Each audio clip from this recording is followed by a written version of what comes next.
Texas Republicans are looking at how they can prevent what they call birth tourism.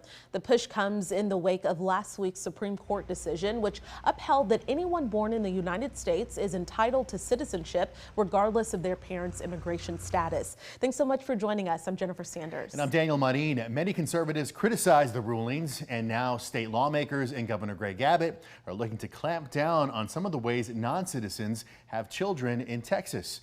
State Capitol correspondent Adam Schwager explains. Governor Greg Abbott wrote this letter to the Department of Health and Human Services, asking them to investigate Mission Regional Health Center in South Texas.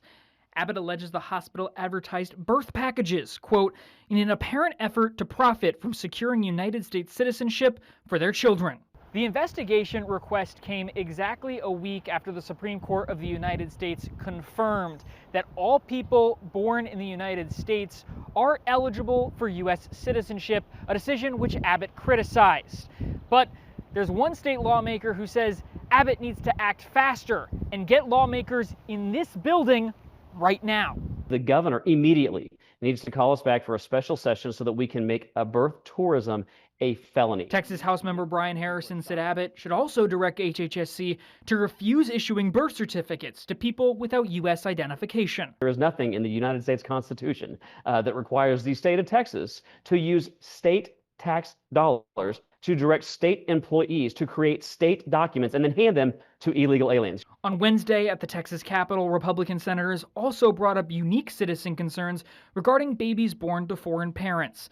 They highlighted cases where parents from another country, like China, hire a surrogate mother in Texas, ending up delivering the baby in the Lone Star State. Maybe we don't want to encourage birthright citizenship and tourism and create a network of American citizens that we don't even know. Governor Abbott said he will also work with lawmakers when they meet again in 2027 to eliminate birth tourism in Texas. Meanwhile, in a statement, a representative from Mission Regional Health Center said that they do not promote or facilitate any unlawful activity and that they have since pulled those advertisements down, quote, due to any unintended misunderstanding.